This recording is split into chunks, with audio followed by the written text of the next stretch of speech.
Pronto. Primeiro, né, agradecer a presença da doutora Luzia.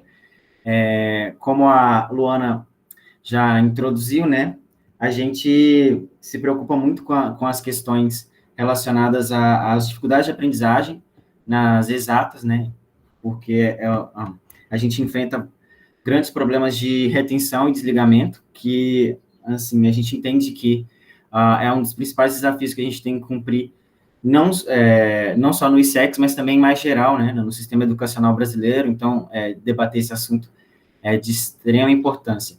Eu sou o Mike, né, como a Luana apresentou. Eu formei em Física na UFMG, fiz um mestrado na Matemática, e agora eu estou no doutorado na USP, né, e durante o período que eu estive na UFMG, eu participei de vários órgãos colegiados, né, tive contato com vários professores, e realmente acho que a discussão que a doutora Luzia vai trazer para a gente hoje pode engrandecer demais a nossa percepção sobre as políticas educacionais que a UFMG aplica em grande medida, e também, não só no ISEX, mas principalmente, né, que é o nosso foco. Faço parte do Afronte e ainda estou ajudando o pessoal do Afronte Exatas aqui da UFMG a lidar com várias questões do movimento estudantil. Bem, a doutora Luzia, ela se... Só um segundo. Bem, ela se formou em licenciatura em matemática, né, no INE-USP. Ela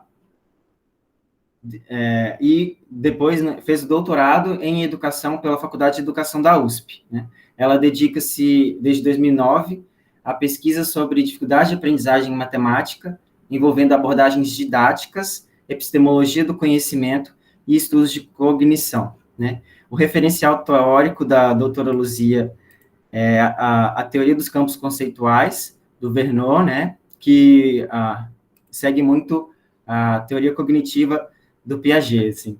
A doutora Luzia pode me corrigir se eu estiver falando algo incorreto. Né? Então é isso. Seja muito bem-vinda novamente, doutora Luzia. Eu vou passar a palavra para você, para que possa conduzir a sua palestra.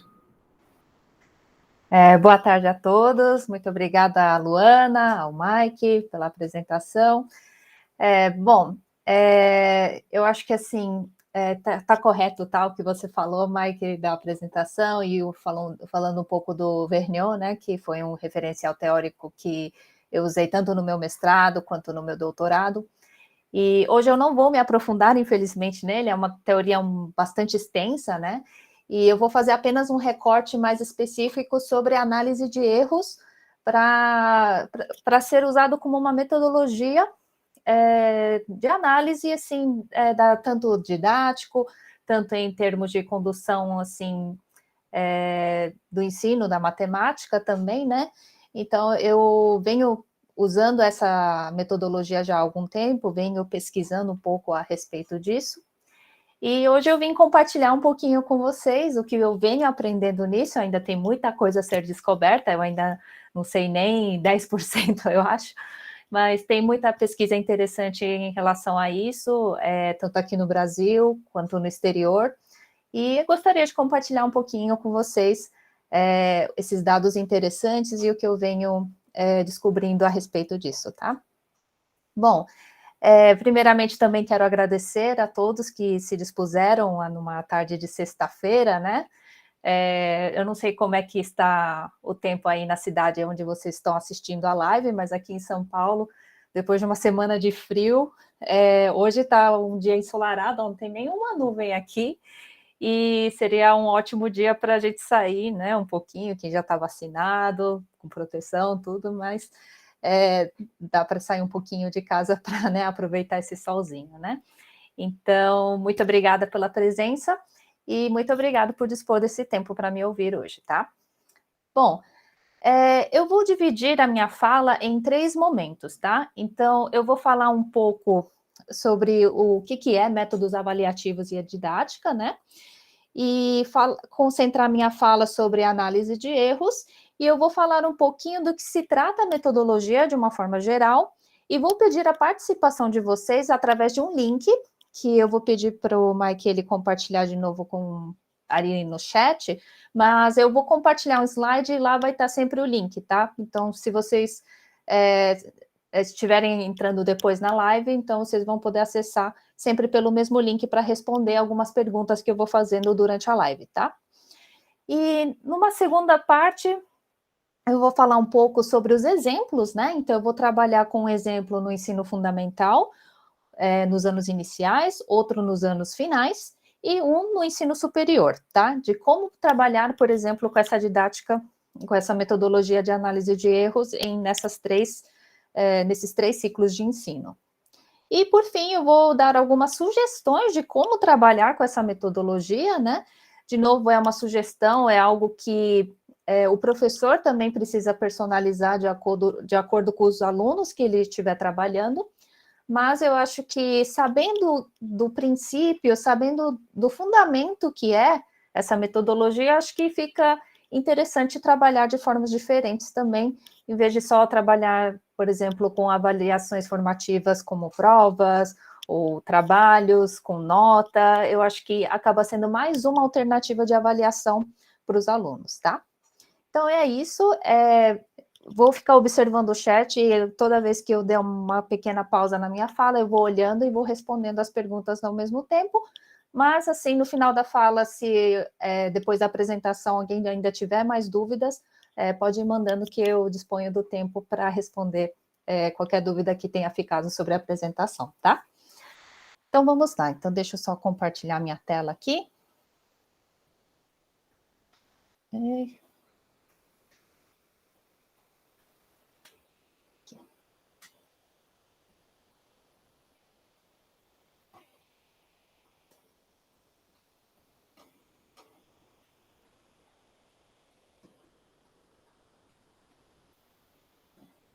Ok.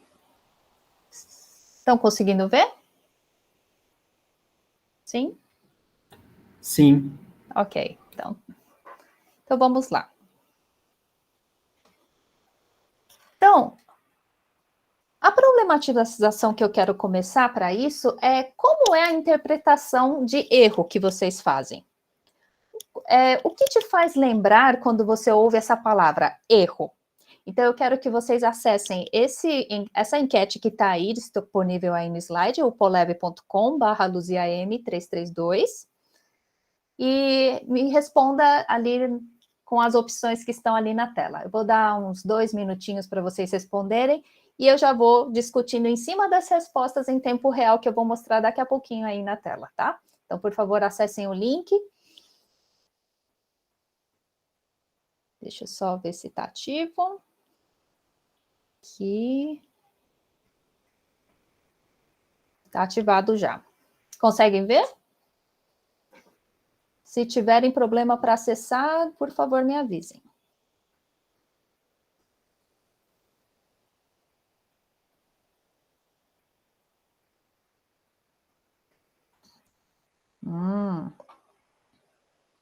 Vocês querem ver em tempo real como é que está a votação? Vamos lá? Aqui, ó. Vamos lá.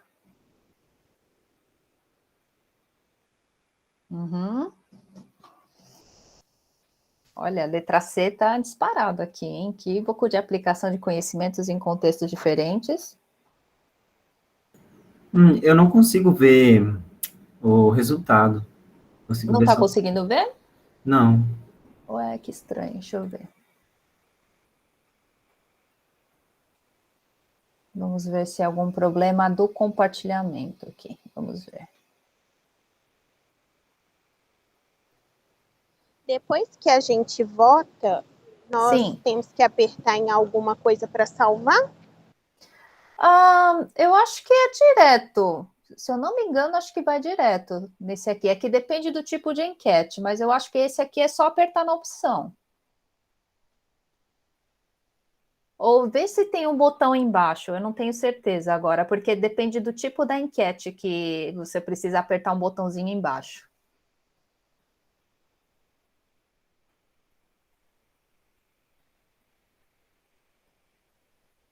Então é automático, tá. Estão conseguindo ver o resultado? Ainda não? O resultado não, só aparece as opções para a gente. Aí na minha apresentação vocês estão vendo o resultado? Aí na tela? Não, é Não, isso. só as opções mesmo. Só as opções? Mas fala... Então. Tá, então deixa eu ver. Então deve ser alguma coisa do compartilhamento aqui da tela. Deixa eu ver. Que estranho aqui para mim, na minha apresentação aqui no Meet está aparecendo, só que eu não sei por que não está aparecendo para vocês. Deixa eu ver.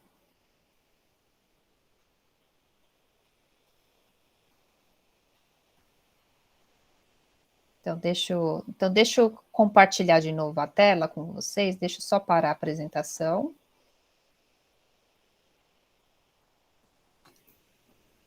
Ok.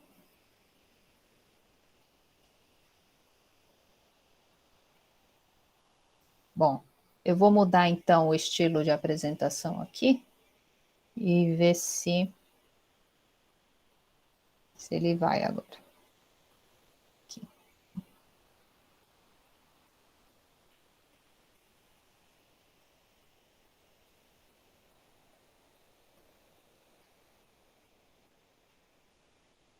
Aqui.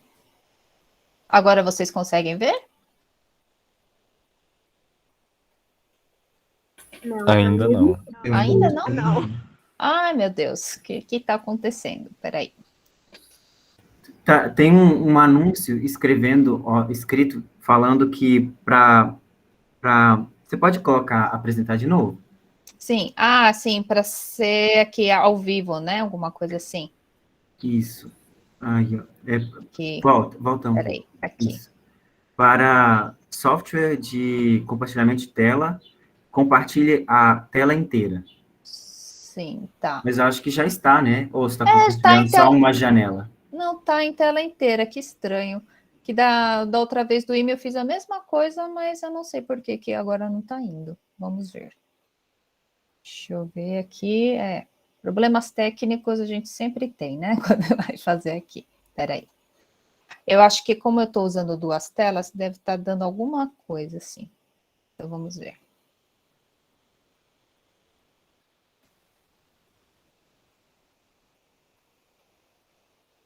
Então, deixa eu fazer o seguinte, vou desconectar a segunda tela e vamos ver se agora resolve.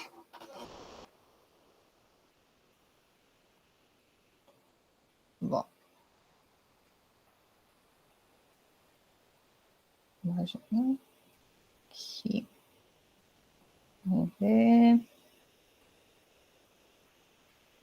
E agora?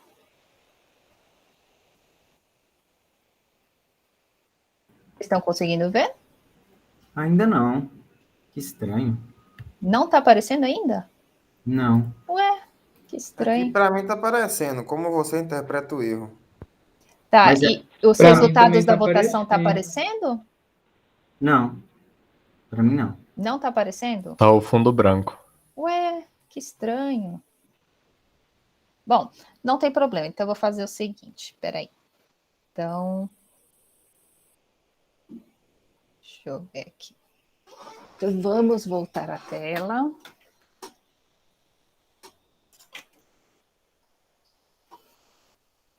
Aqui.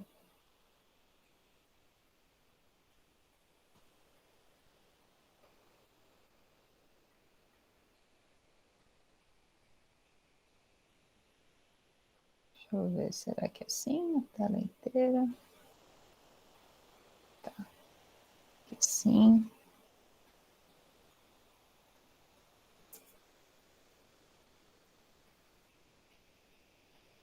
E agora foi? Agora foi. Agora foi, tá. Então, eu acho que era a tela mesmo. O único problema é que quando eu compartilho a minha tela inteira, eu não consigo ver o rosto de vocês aqui na minha apresentação, né? Bom, mas qualquer coisa, vocês me deem um toque, que daí eu volto e vejo o que vocês estão falando, tá? Tudo bem? Só no, Beleza. Tudo jóia. que eu não vou conseguir olhar o chat de vocês e nem o rosto de vocês. Então, aí vocês me avisem por áudio quando tiverem uma pergunta, tá? Bom, então aí vocês conseguem ver a votação, né? Como é que ficou? Bom, tem uma boa parte que respondeu como um equívoco de aplicação de conhecimentos em contextos diferentes. Alguém quer tentar me explicar isso? Qual seria essa interpretação? Dar um exemplo, alguma coisa assim? Quem se aventura?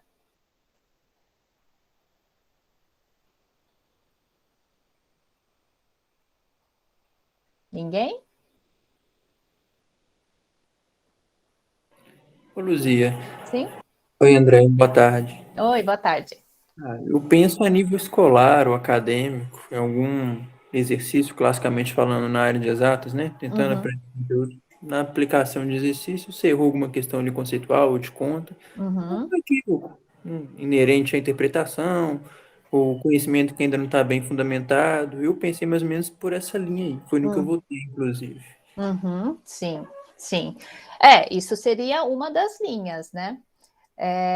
Também pode ser também alguma coisa que você aprende também corretamente num contexto, mas quando você aplica para um outro, você esquece de levar em consideração algumas outras variáveis e isso acaba não trazendo o resultado adequado.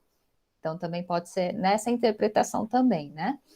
E deixa eu ver qual que é a segunda mais voltada aqui, 19% como um sintoma, algo que precisa ser tratado.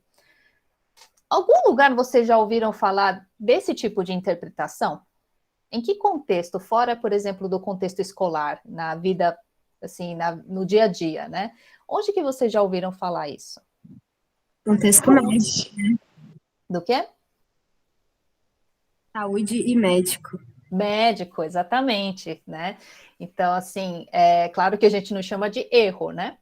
Mas seria, por exemplo, um sintoma de uma doença, por exemplo, né? Então, algumas características de alguns sintomas podem indicar uma lista de doenças, só que precisa de uma investigação melhor para realmente ter a certeza de que é aquela doença e aquilo precisa ser tratado, né?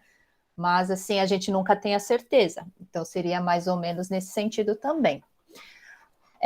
O terceiro mais votado aqui foi, bom, todas elas, que aí engloba tudo, né? E depois tem 8% que está empatado com um ponto, algo pontual e facilmente corrigível, né? E como uma forma de determinar o conhecimento de uma pessoa. Eu queria que alguém me dissesse sobre essa quarta opção, né? Como uma forma de determinar o conhecimento de uma pessoa. Esse contexto é usado principalmente em qual lugar? O erro, provas, e provas aonde? Vestibular? Vestibular, principalmente. Que mais? Ensino fundamental? No ensino fundamental, sim.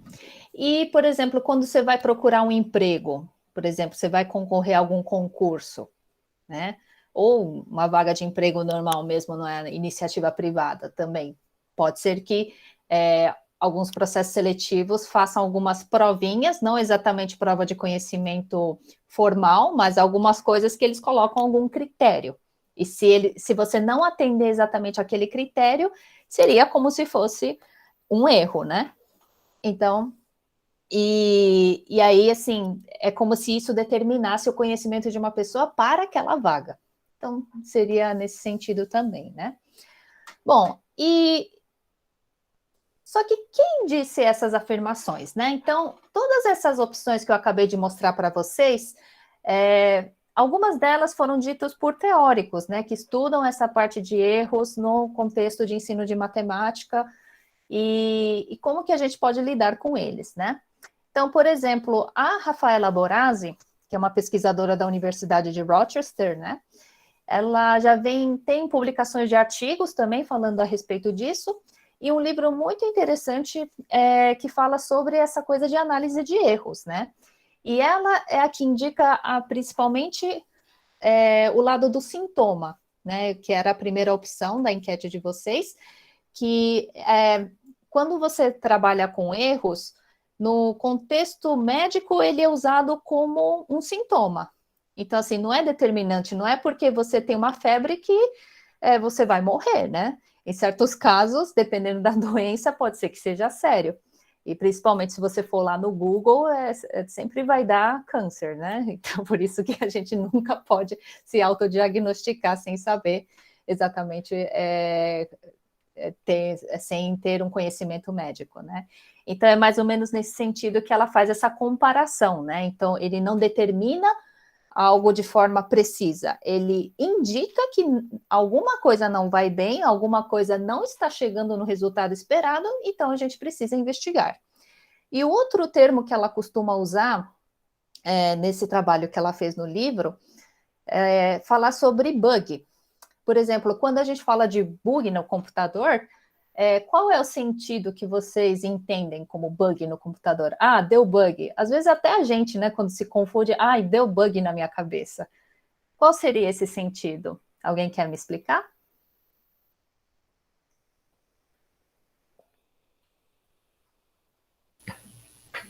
Acho que seria mais de travamento, de estar funcionando errado, ou travamento mesmo.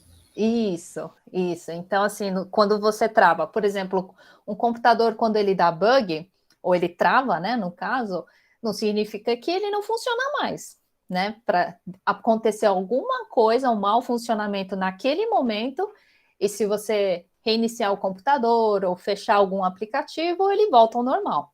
Então, poderia ser também essa interpretação. E que, infelizmente, no contexto educacional, a gente leva o erro como se fosse algo determinante, mas não poderia ser assim, deveria ser tratado por outras formas, né? Outro teórico que fala sobre essa parte do tratamento de erros, não especificamente do tratamento dos erros, mas de obstáculos epistemológicos, é o Guy Brusseau, né?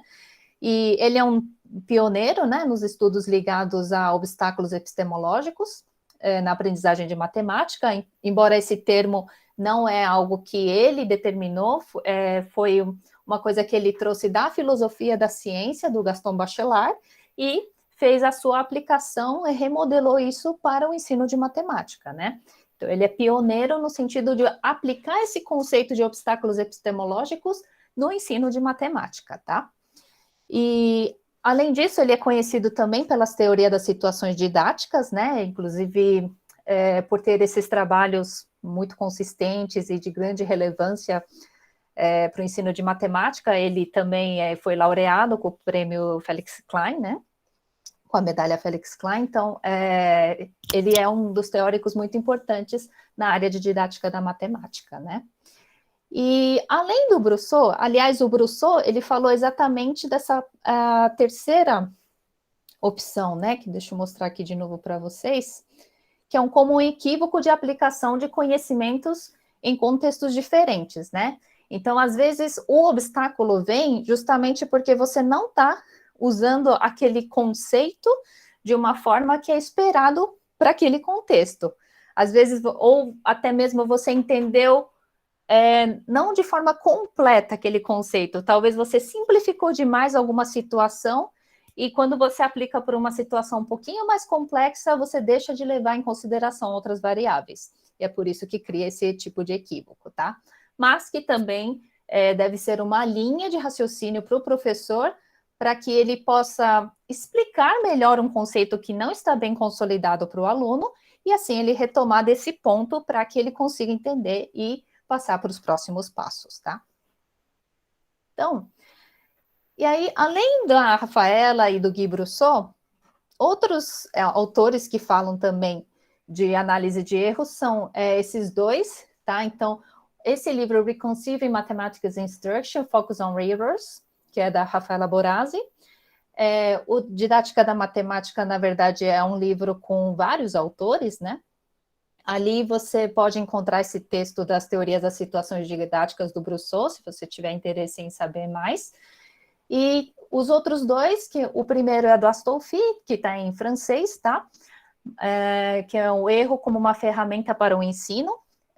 Então, se vocês tiverem alguma facilidade para ler francês, Esse livro está disponível na Amazon também, né, em formato de e-book, então provavelmente o livro físico é difícil de achar aqui no Brasil, então você precisa comprar da Amazon da França, mas se for no formato digital, vocês conseguem baixar na hora, tá? E o outro livro aqui no Brasil, dessa coleção Tendências em Educação Matemática, que é da Helena Noronha Cury, Análise de Erros, né? E a Helena Cury, ela é uma das autoras mais importantes que fala sobre análise de erros, né? Eu acredito que ela seja uma das pioneiras a falar sobre esse assunto aqui no Brasil, pelo menos do que eu conheço, né? Tem outras autoras, tem a Eda Cury também, aqui de São Paulo, da Uniquisul, se eu não me engano. Mas, então, tem alguns autores que já falam sobre análise de erros, mas acredito que a Helena Cury seja uma das pioneiras, tá? Bom, e onde se costuma ouvir que o erro determina o conhecimento de uma pessoa? Alguns já responderam, né, que já ouviram isso em algum momento, por exemplo, no vestibular, ou no processo seletivo, como eu comentei. Mas será que realmente ele determina o conhecimento de uma pessoa? O que vocês acham? Aí eu quero que vocês entrem aí no link para responder de novo. Eu acho que não. Vamos ver. Então eu quero que vocês tentem responder numa palavra ou onde comumente você acaba ouvindo que o erro acaba determinando o conhecimento de uma pessoa e talvez assim tenha uma conotação muito forte, né? Como se fosse uma falha que não seja reparável. É como se você comete o erro, você não tem mais direito ao recomeço, né? Onde que essa conotação pesada, essa conotação forte, você ouve mais sobre o erro? Eu queria que vocês tentassem resumir isso numa palavra só, para a gente construir uma nuvem de palavras aí na tela, tá? Estão conseguindo acessar o link? Beleza, já está começando a se formar.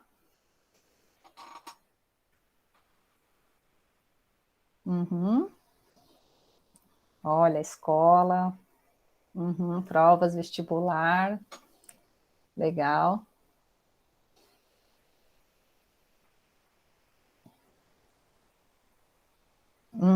Sim.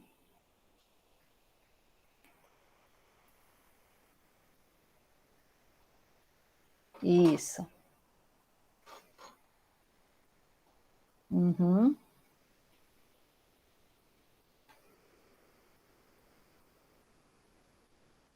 Enem, isso.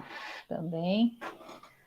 Avaliações, faculdade. Bom, então dá para perceber que, muitas coisas estão sendo determinadas principalmente pelo contexto escolar, né? Então, é interessante pensar nisso, porque se a gente, no contexto escolar, a gente está sempre enfatizando somente o erro e não exatamente o que fazer com o erro, a gente cria também esse problema da evasão escolar, por exemplo, né? Aquela pessoa que tem muita dificuldade e, às vezes, a dificuldade não é algo muito sério, mas ela não tem um incentivo para poder melhorar nisso, né? E isso acontece não só na escola básica, mas também na universidade, né?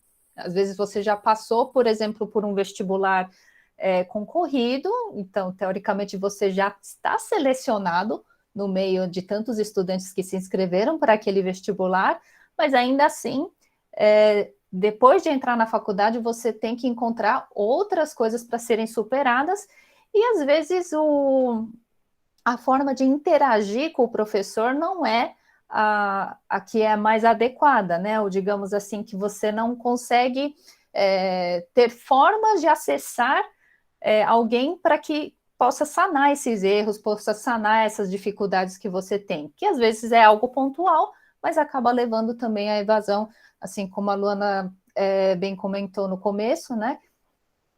Que tem muita evasão no curso de licenciatura em matemática e nos cursos de exatas em geral, né? Que eu acho que é uma realidade de muitas universidades por aí também. Então, eu acho que isso por isso que é uma coisa que a gente precisa repensar mesmo, né?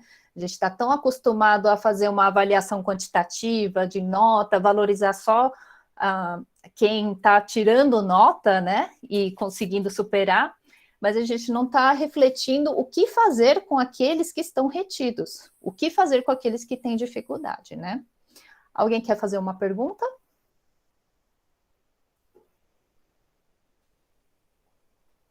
Não? Posso prosseguir?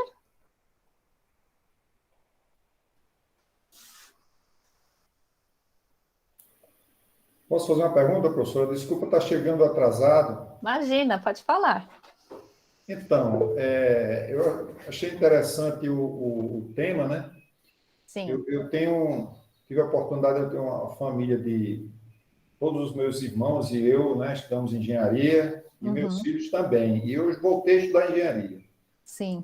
E notei que muita coisa não mudou em termos de didática, né? Eu Sim. queria até pontuar algumas coisas aqui, né? Vamos começar no início, que eu penso, da minha experiência de muitos anos de cadeira, né? No sentido de sentar na cadeira. Sim. Então, assim, os professores de exata, de modo geral, eles não são selecionados pela didática. Eles são selecionados pelo conhecimento e por títulos. Sim. Então, muitas vezes, a gente tem aula com o cara que é PhD lá na Alemanha, certo? Todo mundo bate palma para ele, ganha prêmio, não sei o quê, e é zero na educação, ele não sabe ensinar nada. Sim. E pior, ele enxerga os alunos como... Ele enxerga de uma forma, assim, até como se você fosse um vagabundo. Eu estou falando isso porque eu realmente tenho muita experiência. Meu filho estudou na Unicamp. E ele teve leucemia mieloide crônica na época. E ele é um aluno muito bom. E só que os professores, quando eu fui falar, os professores falaram, eu não sei nem quem é seu filho. Eu escutava isso. O meu filho chegou a ponto de dizer assim, rapaz, pai, o cara olha para mim como se eu fosse um vagabundo. Entendeu? Não sabe o que é que o cara está passando. Então, assim, primeiro, né? Eu vejo, tem essa questão da seleção dos professores, que eles não é feita a questão de didática, quando o mais importante para o professor não é ter o conhecimento, mas sim como ele vai passar esse conhecimento, a capacidade que ele tem de transferir o conhecimento. Porque ter diploma, título e conhecimento, e ele não tem capacidade nenhuma de transferir aquilo que ele conhece, sinceramente, para mim é zero, não vale nada. Né? Isso assim, eu sou nordestino e eu sou muito objetivo, né? Bom, dizendo logo assim, para mim não vale nada porque não tem conhecimento. E outra coisa, né? A impessoalidade, a falta de empatia com os alunos, porque cada aluno não é um número de matrícula. Cada aluno é uma pessoa, são os problemas dele, é a família dele, é a namorada, é o marido, é todo um problema que ele tem, certo? Sim. Então, às vezes, eu tive a oportunidade de vários, eu não tenho muita de ver isso, né? É claro que não são todos os professores, mas que falta de empatia em ver o problema do aluno. Não que o aluno tem que ter a responsabilidade dele de correr atrás. A culpa é pelo professor, mas, pelo menos na área de exatas, que eu conheço, existe muito essa prática do professor se colocar no pedestal, certo? Sim. E ele sabe tudo e você tem que se virar para aprender, certo? E a segunda questão que eu gostaria de colocar é que, por exemplo, quando você vai treinar um atleta para competição, o técnico ele faz tudo para que quando você chegue no dia da competição, você tenha o melhor desempenho possível. Na área de exatas, o professor ministra a disciplina, passa um mês dando disciplina, você não tem nem ideia do que é que ele vai pedir na prova. Um belo dia ele chega com a prova ferrando. E outra coisa, tem cara que se acha... O Arthur está rindo de mim, eu acho que ele já viveu isso. Eu acho que o cara, inclusive, ele chega ao ponto de se regozijar porque a turma se ferrou. ele é o professor bom porque mais da metade da turma foi reprovada. O Carlos era um péssimo professor, ele não tem didática, ele não deu condição do aluno aprender. Então, assim, outra coisa, por exemplo, eu tenho um exemplo. Meu filho, do meio, teve mais de 20 reprovações na universidade lá do Rio Grande do Norte. E ele foi para o Ciências Sem Fronteiras. E lá, ele ganhou o Hall of Honor. Aí eu, pô, Gabriel, você conseguiu o Hall of Honor? Como é que pode? Aí foi descobrir o que é. É que o professor da universidade que ele foi, os professores, faziam tudo para que ele aprendesse.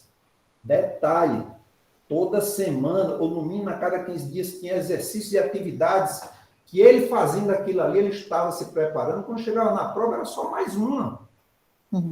Enquanto que aqui, a maioria das disciplinas, principalmente as que ele teve muita reprovação, o professor dá a matéria e ele que se vire para aprender. Ele não está preocupado com o cara aprender. O professor acha, tem uma cultura de que a função dele é dar a matéria. Se você vai aprender, é problema seu.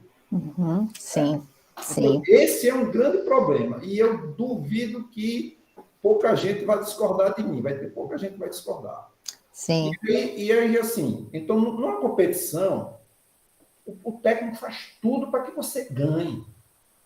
Enquanto é raro, no ambiente de exatas, que o professor faça tudo para que você se dê bem na prova. Mas ele deveria fazer tudo para você se dar bem na prova. Exatamente, Ricardo. Se dar bem na prova é uma coisa boa. Significa que você aprendeu. Agora, ele dá matéria e na prova cobra um negocinho, é um trickzinho que você tem que pensar muito para entender o fio da meada daquilo ali, porque ele não deu. É para você descobrir no dia da prova. Sim. Bom, em cima dessa sua fala, Ricardo, você me permite? A última aqui. O professor pensa que o resultado ruim da turma é culpa exclusiva dos alunos, o que não permite que esse professor consiga evoluir didaticamente. Só para terminar, viu, professora? Desculpe aí, mas eu gostaria de passar esse meu testemunho. Sim, exatamente. Eu acho que assim, essa é uma dor que é frequente nos alunos, né? Principalmente de exatas, infelizmente, né? Porque, assim como o Ricardo bem descreveu, é muito comum ter esse tipo de interpretação, né? De que a matemática, as exatas é para poucos. Então, pelo fato do conceito de abstração realmente ser uma coisa mais difícil, muita gente tem dificuldade, então, dependendo do contexto que você vem, você vai ter, sim, mais dificuldade. Por exemplo, para você gostar de matemática, eu acredito que tem muita coisa que vem antes de você ir para a escola, antes de você entrar numa faculdade, depende do estímulo que você recebeu quando criança, e, claro, tem uma parte da carga genética também, que vem da influência dos seus pais, né? Então, não tem jeito, tem muita coisa que está, assim, interligado. Só que, como isso, de certa forma, pelo menos na realidade aqui do Brasil, talvez lá no exterior já esteja mudando, é que, no caso dos cursos de exatas, os professores parecem que podem se dar ao luxo, principalmente por conta de ter turmas muito grandes, né? Lá no IME tem também turmas muito grandes, assim, de vários cursos juntos. Então, eles não se preocupam mesmo de passar essa pessoalidade, ou, por exemplo, se preocupar mesmo com o aprendizado do aluno, né? É como se só sobrevivem os fortes. Na verdade, em vez de ser o treinador, como você fez essa referência, né? De treinar para que ele seja o melhor atleta, não, é praticamente exército. Não, os fracos vão ficando no meio do caminho. É quase esse paralelo que a gente vê nos cursos de exatas, infelizmente, né?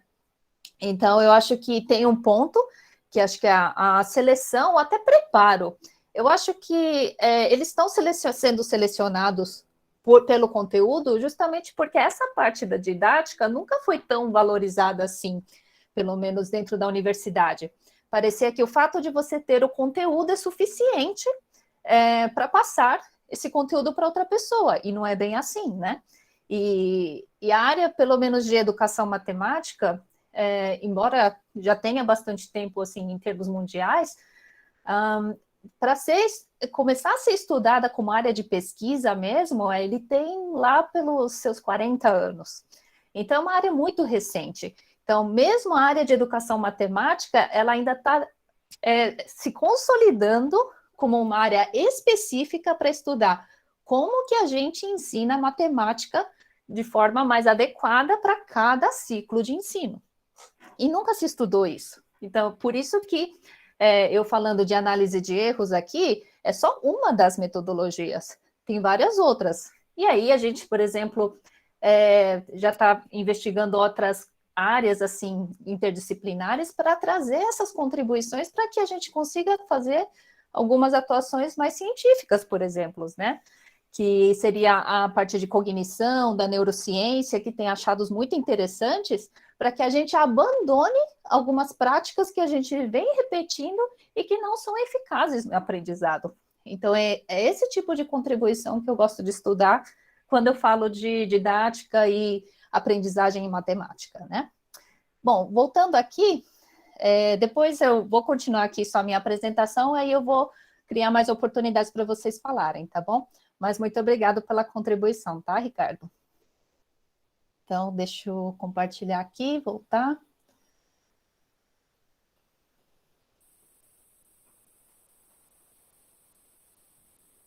Bom, então...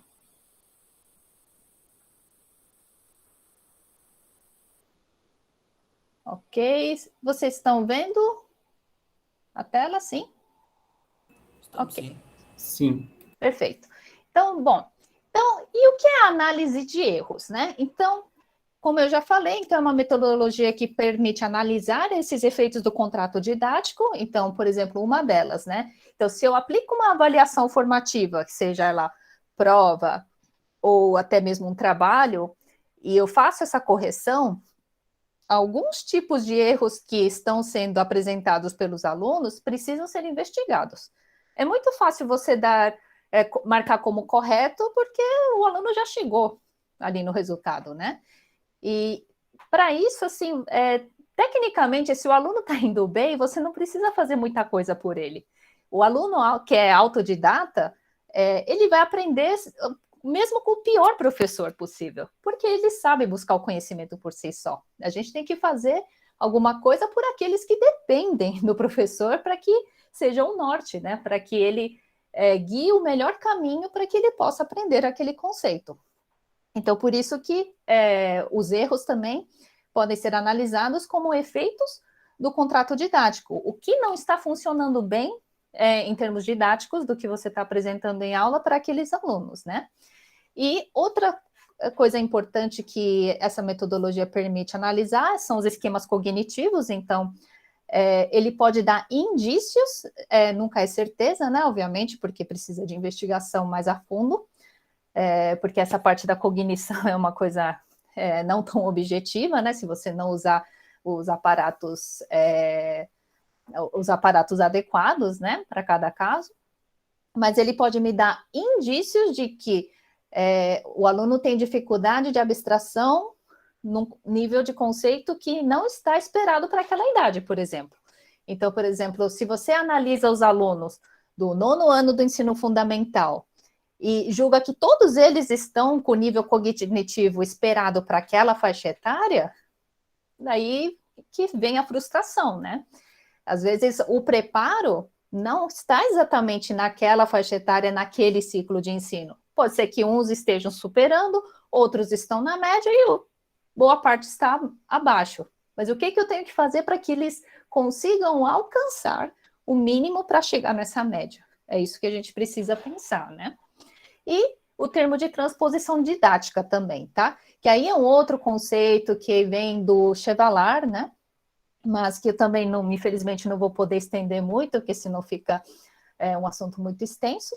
Mas, basicamente, por conta dessas análises, a gente também pode fazer uma transposição didática melhor, que eu acho que cabe, principalmente no ensino superior, para aquelas pessoas, né, aqueles professores que são cientistas, pesquisadores, premiados, então tem muito conhecimento. Mas como que eu faço para trazer esse conhecimento muito superior para o nível básico, para que quem está começando também consiga entender e também, a pouco, chegar naquele nível avançado que eles estão, tá? Bom, aqui eu vou dar o primeiro exemplo, então a gente está entrando na segunda parte dessa minha fala, né?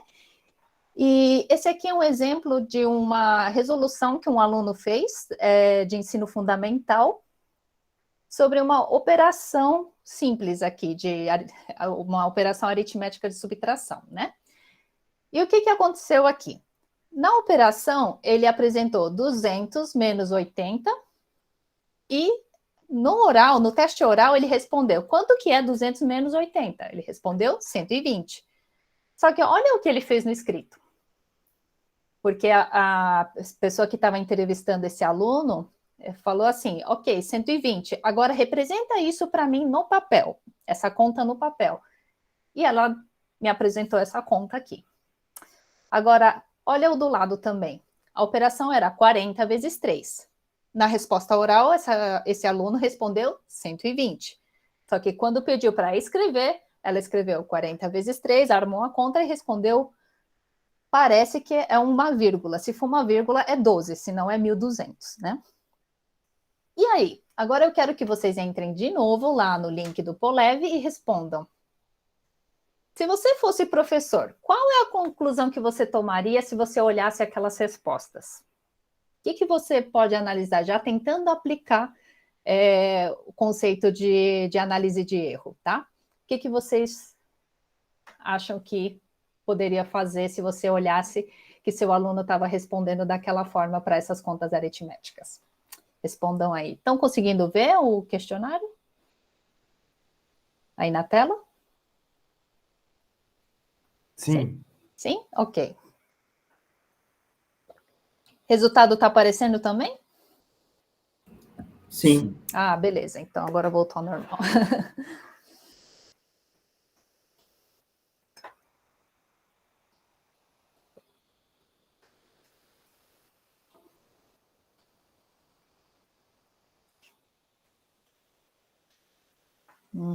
Olha, a letra D está disparado, hein? Vamos lá.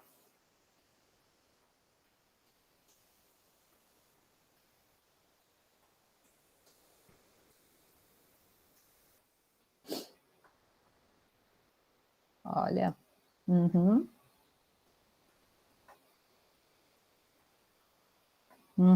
Sim. Bom, enquanto o pessoal vai respondendo, alguém quer acrescentar alguma coisa? Quer comentar, fazer alguma pergunta?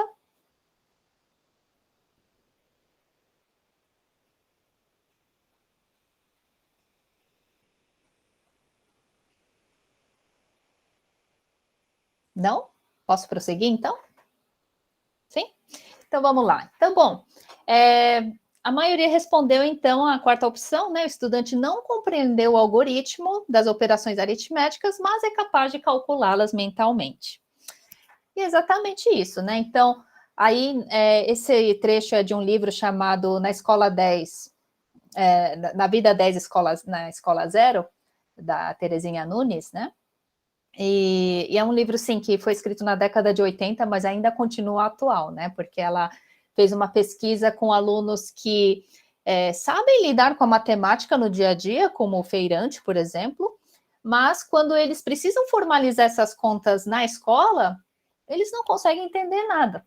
Então, assim, isso é um exemplo de que, às vezes, a gente fala que tem que trazer a matemática para um contexto, e não estamos fazendo esse trabalho direito, né? Porque fica uma coisa muito longe uma da outra. Então, por essa fala, você consegue perceber. Por exemplo, você pergunta, quanto é 2 cocos? 80. Tome uma nota de 200. Quanto vai ser meu troco? 120. A resposta está certa. Só que no teste formal, ela me apresenta essa conta. E aí a pesquisadora pergunta, né? Como é que você fez? E ela responde, abaixa o 0 aqui e mostra os zeros do resultado, e aqui dá 8. O que vocês acham que ela fez para dar essa resposta verbal dessa conta que ela apresentou no teste escrito? Por que vocês acham que ela fez isso?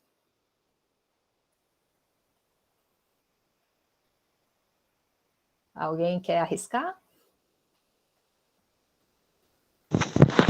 Acho que ela pegou os 2 zeros do 200 e o 8 de baixo. Uhum. Sim. Esse abaixa o zero aqui, da onde é que ela pegou essa fala? Por que abaixa o zero?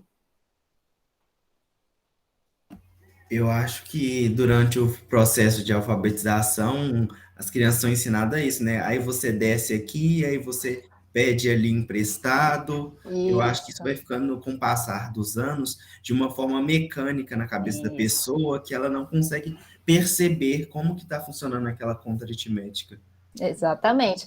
Porque quando ela faz a conta e ela faz corretamente, ela não está fazendo esse abaixa o zero, pega emprestado. Não, ela está fazendo um algoritmo dentro da mente dela e ela sabe fazer essa conta mentalmente.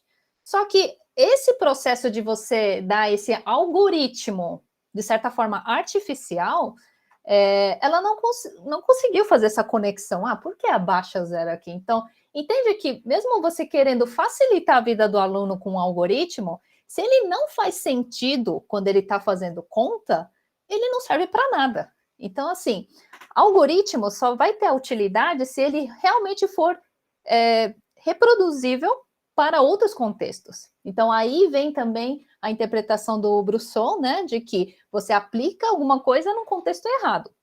Um exemplo, assim, dessa fala, assim, de pegar emprestado e pode ser aplicado de forma errada, que não foi o caso desse aluno, mas de outros casos que eu já ouvi falar, é assim, se você fala assim, pega emprestado. Na vida real, tem gente que é educado assim, se eu pego emprestado alguma coisa de alguém, eu tenho que devolver. Se ele aplicar esse contexto para o número, vai acontecer uma coisa nada a ver ali nas contas, né? Então, entende por que a gente tem que ter esse cuidado também na hora de fornecer alguns algoritmos? E, claro, isso aí seria uma forma de que o professor está sendo treinado de uma forma um pouco equivocada, né? Porque às vezes o próprio professor que está ensinando esse algoritmo, ele não tem certeza do que ele está falando. Ele sabe fazer a conta daquele jeito, mas ele não sabe explicar o porquê que aquilo dá certo. Então, assim, eu particularmente, eu sou muito contra usar esses algoritmos, essas frases feitas assim para fazer matemática, sabe? Por isso que eu prefiro que o aluno possa chegar num algoritmo próprio, mas que tenha sentido para ele, né? Em vez de o professor já dar pronto esse algoritmo, o aluno chegue naquela conclusão. Vamos supor, né, um exemplo aqui.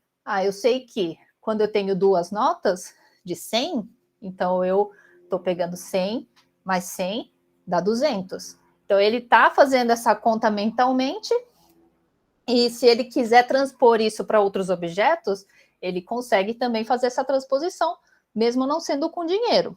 Então, assim, a gente tem que incentivar os alunos a chegarem nesses raciocínios e nesse algoritmo próprio, tá? Alguém queria falar alguma coisa? Queria te fazer uma pergunta, Luzia. Sim, Gilson. É André, na verdade. André, desculpa. O Gilson levantou a mão. Levantou a mão. Tá, pode falar, Primeiro André. um comentário rápido disso que você falou, que eu acho bem interessante, sobre fazer sentido aquilo que ele está fazendo. Eu acho que a grande dificuldade hoje dos alunos que estão aprendendo disciplinas de exatas é escrever no papel e ver se aquilo está fazendo sentido. Eles não conseguem assimilar isso. E até eu, depois de velho, eu fui ensinar uma criança essas contas básicas, subtração. Aí quando eu estava fazendo um gabarito para ela, por exemplo, aquele 200 menos 80, você tira 1 do 2, vira 10. Aí eu tô assim, mas por que vira 10? Porque eu tô tirando uma centena e vira 10 unidades. Faz sentido. Só que na cabeça da criança, a gente não é treinado assim. Isso eu fui reparar depois de velho, fui analisar aquilo. Falei, então assim, faz sentido agora, né? Mas não foi ensinado assim. E aí você falou que talvez os professores estejam sendo treinados, talvez de forma errada. Não sei se isso acontece no mundo todo, mas no Brasil, por exemplo, esse tipo de conta ele é ensinado no Fundamental 1, né? Ali no 5º ano. E geralmente quem dá aula para esses alunos são pedagogos, não são professores de matemática, né? Propriamente dito. Você acha que pode ter um problema com isso? Porque eu sei que nem na graduação de matemática os professores aprendem contas de matemática que eles vão lecionar. Nenhuma graduação que vai formar professores é isso, né? A gente aprendeu já no nível médio, fundamental, que é onde a gente vai lecionar. Na graduação a gente aprende coisas acima. Mas o fato de talvez serem pedagogas que lecionam essas matérias de primeiro ou quinto ano para a turma de matemática, você acha que isso pode gerar algum problema? Tem gerado no Brasil ou no mundo? Olha, André, do que eu conheço, tá? O que eu sei é que, assim, a formação de pedagogos, no geral, o pessoal que dá aula para os anos iniciais, é quase consenso, né, de forma mundial. A formação é a mesma. Qual que é a principal diferença que eu noto? É que a formação de base dessas pessoas é muito diferente. Então, aqui no Brasil, a gente tem uma coisa conjuntural no sentido do ensino básico.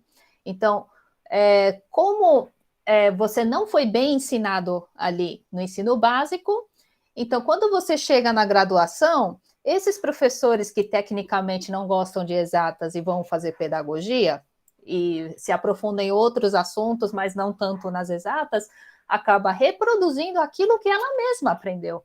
E ela não tem a chance de aprender de forma um pouquinho mais aprofundada na graduação. Então, o ponto é, onde que então a gente tem que corrigir? Né? Então, talvez teria que ter um trabalho um pouco em conjunto com as pessoas que estudam matemática mesmo, né? Então, acho que o trabalho do pedagogo já é difícil por si só, porque tem que lidar com outras coisas mais importantes também, né? Que é a relação da alfabetização. Tem casos em que as pessoas se especializam em educação de jovens e adultos, então é muita coisa para um pedagogo se especializar, né?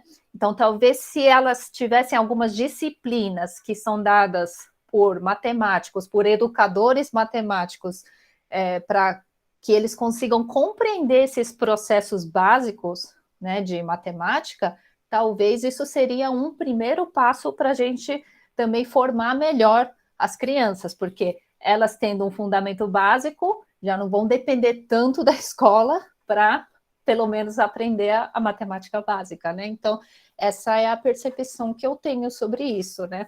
Mas, de fato, é bem complicado. E a outra diferença crucial, assim, entre o exterior, né, nos países desenvolvidos e aqui no Brasil, é que muitos pedagogos, eles vão até mestrado, doutorado, e, às vezes, por opção, eles continuam trabalhando na escola básica. Na França é muito comum isso, né? E então, assim, tem essa diferença de formação também. Como aqui a gente não tem tanto prestígio, tanto privilégio, então, às vezes as pessoas acabam indo para a educação básica, mas acabam não tendo a oportunidade de se formar, de fazer uma formação continuada para aprimorar algumas habilidades, né? Então, tem toda essa forma conjuntural também, tá? Gilson, você quer comentar alguma coisa? Boa tarde, professora. Então, Boa tarde. você falou que sobre a relação, né, de passar a ideia para os alunos, né, que seria basicamente isso, no caso de ensinar para um aluno.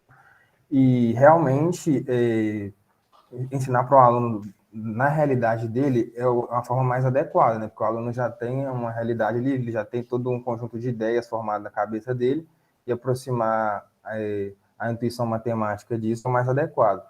Mas eu sempre fiquei muito na dúvida sobre como fazer isso, sobre como conhecer a realidade do aluno e como, principalmente, aplicar isso na matemática. Por exemplo, você trouxe aí o exemplo aí dos dois cocos, que é um exemplo de comércio, né? Claro que existem vários tipos de comércio, né? E tudo mais. Mas, assim, eu fico me perguntando como essa situação específica, quantas vezes a gente consegue encontrá-la numa sala de aula? A gente encontra diversos outros tipos de situação. Como que eu faço para poder conhecer toda essa situação e preparar uma avaliação que seja justa nesse sentido? Sim. Bom, Gilson, eu não tenho uma resposta única, infelizmente, tá? Mas, assim, como assim eu apresentei esse exemplo, né, do comércio, claro, vai ter uma diversidade de alunos, né? O que eu tenho feito, assim, nas minhas pesquisas é a gente tentar identificar alguns grupos de alunos, né? Por mais que você veja que algumas situações faça mais sentido aplicado em um contexto X, por exemplo, nesse caso do comércio. Talvez o comércio não seja um contexto muito claro para um outro aluno que não trabalha no comércio, por exemplo. Pode ser outros exemplos. Então, assim, o professor também não precisa se desesperar para tentar atender todos esses requisitos. É impossível, né? Então, assim, o que a gente tem que fazer é sempre trabalhar com o que tem. Então, se você identificou que tem um aluno que vai entender com esse contexto, então você vai tentar trabalhar isso com o grupo e ver quantos alunos que estão ali na sua turma têm esse mesmo problema. E aí você vai diversificando. Por isso que a gente precisa trabalhar com algumas metodologias ativas nesse sentido, né? Então, a gente fazer alguns trabalhinhos, um com contexto de comércio, outro com, sei lá, com contexto de um jogo, que vai fazer alguma coisa de ganhar, perder pontos, assim, que pode ser um motivo, esse jogo de RPG que tem bastante essas coisas de contar carta e tal, né? Então, a gente tenta trazer tudo, claro, que está no seu alcance, tá? A gente não precisa fazer coisa que a gente não domina. Faz primeiro com o que você tem e vai levando aos pouquinhos. Então, eu acho que só o fato de você se preocupar e tentar dar mais opções, eu acho que já é um grande avanço. Se cada professor fizesse uma coisinha diferente em cada uma das suas aulas, com certeza, a longo prazo, a gente vai ter um ensino muito melhor de matemática. Tá? Mike, você quer falar? Não, eu gostaria de comentar só uma coisinha da primeira fala, né, sobre a questão das pedagogas, né? Sim. Que, bem, na verdade, eu fiz todo o meu ensino foi em escolas públicas, né, do interior, e o que eu percebi foi que, né, investir a formação de pedagogo, durante os anos 2000, né, investiu-se muito na formação de pedagogos, e isso aumentou muito a qualidade do ensino dos anos iniciais, sabe? Nos iniciais. Eu acho, assim, do meu ponto de vista, isso é uma experiência pessoal, assim, uma visão minha, não é nada, não é nada uma pesquisa, mas quando eu cheguei no ensino, nos anos finais do ensino do ensino básico, né, que é quinta, oitava na minha época, agora é sexto ou nono ano, eu já percebi que havia uma ausência, né, de preparação didática entre os professores que haviam formado para dar aula de matemática, assim, em geral. Então, do meu ponto de vista, eu acho que houve uma política de formação de pedagogos que deu muito certo, e isso, inclusive, houve um aumento do índice de desenvolvimento da educação básica, né, no IDEB, nos anos 2000, mas, nos anos finais da educação básica, enfim, assim, acho que isso é algo que falta, assim, sabe? A formação de alto nível para professores de matemática dos anos finais e do ensino médio, sabe? Inclusive, acho que esse é um debate que todos os cursos de licenciatura, inclusive o departamento de matemática da UFMG, deveria fazer, e que, do meu ponto de vista, fica negligenciado em muitos momentos. Sabe? Sim. Só para terminar, o NDE, né, da matemática, trouxe uma proposta, né, de contratar alguns professores, fazer um concurso especificamente para professores da área de ensino, né, que foi recusada pela Câmara, né. Eu participei das reuniões, foram reuniões que, bem, enfim, eu percebi uma certa negligência das pessoas, né, das pessoas que tomam as decisões com relação a essa pauta, e um descaso também com a importância, né, do ensino de matemática e da formação de professores com formação continuada e tudo mais. Né? Acho que essa não é a prioridade do nosso departamento no momento, sabe? Eu acho que deveria ser, em grande medida. Sim. Tem várias coisas, né?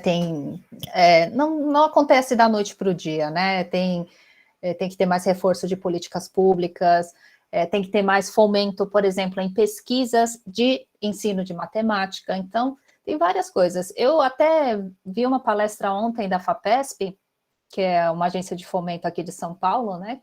que fornece bolsas tanto para estudantes quanto para pesquisadores, e eles estavam discutindo exatamente isso. Inclusive, o secretário de Educação, o Rocieli Soares, estava presente, e ele mesmo comentou, fez um meia-culpa, né, de que realmente tem pouco incentivo nesse sentido, em algumas pesquisas de base, né, principalmente da educação, e que as agências de fomento precisam abrir mais editais para que as pessoas entrem mais nas escolas. Porque o que acontece é que as pesquisas estão sendo feitas dentro das universidades, mas elas não estão chegando na escola, né? Então, apesar de a gente ter tantos dados, a gente não está conseguindo fazer essa ponte com a escola. Então, o que podemos fazer para que melhore esse intercâmbio de conhecimentos entre o que está na universidade, o que os pesquisadores estão fazendo e o que eles estão conseguindo concluir para ser aplicado na sala de aula e ver realmente isso na prática, o que funciona e o que não funciona. Então, nesse sentido, realmente é importante. E no ensino superior, obviamente, a gente sabe que é uma discussão ainda que está começando, né? Eu já fico feliz que já está sendo debatido, né, esse assunto, porque na época que eu fazia a graduação, isso não era nem discutido. Então, eu acho que só o fato de você ouvir isso em discussão, acho que já é um grande avanço. Então, assim, aos passos bem mínimos, mas a gente vai avançando pouco a pouco. Eu, pelo menos, tenho essa esperança, né? Bom, o outro exemplo, então, aliás, concluindo, então, aqui, nesse caso específico, uma opção de trabalho seria operações envolvendo o dinheiro, são mais concretas e fáceis de serem compreendidas, né? Porque dificilmente uma pessoa deixa de lidar com o dinheiro, né? Embora a gente tenha uma questão cultural de pagar mais digitalmente, com cartão, né? Mas o dinheiro é uma realidade das pessoas, então trazer isso como um gancho, alguma coisa para iniciar uma discussão também poderia ser uma opção, em vez de você começar direto com os algoritmos, que não faz sentido na cabeça da criança, né? E justamente isso que eu falei, o fato de você não transmitir a clareza ou algum sentido nesse algoritmo, tá? Bom, esse exemplo aqui é dos anos finais do ensino fundamental, mas especificamente no 9º ano, tá? Esse aqui é uma pesquisa, é uma questão que está no livro do Malbataan, né? O Homem que Calculava, e eu usei como uma das questões para ser aplicados no grupo que eu estava pesquisando na minha dissertação de mestrado, tá? Então, tem esse problema, né? Que você precisa dividir o conteúdo de 21 vasos por 3 pessoas, né? Sendo que eles estão 7 cheios, 7 meio cheios e 7 vazios, de forma que cada pessoa receba o mesmo número de vasos e mesmo volume de vinho, sem alterar o conteúdo dos vasos. E eis que um dos alunos acabou respondendo dessa forma. Aí está a transcrição, ele disse assim: tirar a metade dos 7 vasos cheios e colocar nos vasos vazios, assim todos os vasos vazios ficarão meio cheios. Então eu quero que vocês entrem de novo na enquete e me respondam. Qual é a conclusão que você tomaria como professor se você aplicasse esse problema e o aluno respondesse dessa forma? Você pode voltar, por favor? Sim.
Sim, Já responderam? Posso passar? Bom, o aluno não entendeu o enunciado, né? E o aluno não sabe representar formalmente as operações aritméticas. O aluno não sabe fazer operações aritméticas. Qual que é a diferença da interpretação desse aluno para o primeiro, apesar de ser níveis diferentes de ensino, né? O que vocês acham? Alguém quer me dar uma sugestão? Qual que é o problema que vocês conseguem identificar nesse aluno?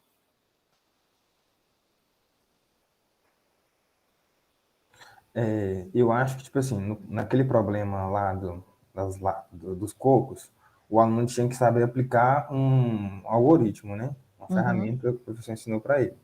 Nesse daí, ele não precisava de aplicar ferramenta nenhuma. Ele teria que pensar, né, ele mesmo, uma estratégia para resolver esse problema, um problema de combinatória. Sim. Que mais? Então, assim, eu acho que o mais provável, tipo assim, que ele não tenha entendido o enunciado mesmo, que ele considerou só algumas coisas das hipóteses que estavam colocadas lá. E, tipo assim, ele não tinha muito que aplicar um algoritmo ali, né? Então, mais ou menos isso. Certo. Eu acho que, assim, uma parte, assim, ele não ter entendido o enunciado, mas o que vocês costumam ver em problemas de matemática que esse aluno aplicou de uma forma, assim, quase como se fosse um algoritmo? O que vocês conseguem perceber na forma de interpretação dele?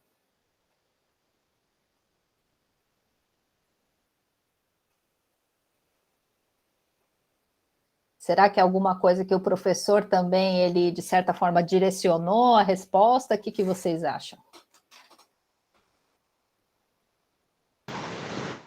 Bom, ele sabia dividir o conteúdo dos vasos, né? Para ficar tudo igual. Porque a pergunta falava para que tenha tudo o mesmo volume. Então, acho que ele imaginou, tipo assim, então tem que deixar todos os vasos com o mesmo volume de conteúdo. Sim. Eu acho que, assim, claro que isso é uma hipótese, né? Eu não cheguei a fazer uma pós-intervenção para perguntar exatamente o que o aluno pensou ali, mas uma hipótese plausível nesse tipo de problema é que, provavelmente, o aluno está acostumado a fazer operações em problemas de matemática. Ele não está acostumado a ler um enunciado de matemática e não ter que fazer nenhuma operação aritmética, o que seja, para dar um resultado, né? Será que vocês já não tiveram essa percepção em algum momento de suas vidas, principalmente no ensino básico? Problemas de matemática, tem os números aqui, eu tenho que fazer umas contas e é isso aí, tem que dar um resultado. Eu tenho que fazer alguma fórmula mágica aqui para operar. Não, os números não estão ali à toa, é como se fosse essa interpretação, né? Então, isso é o que o Vergniaud trabalha principalmente nesse sentido, de como você vai trabalhar com as questões. Então, num primeiro momento, né, assim como acho que foi o Gilson que perguntou, né, de como fazer essa variedade de aplicações.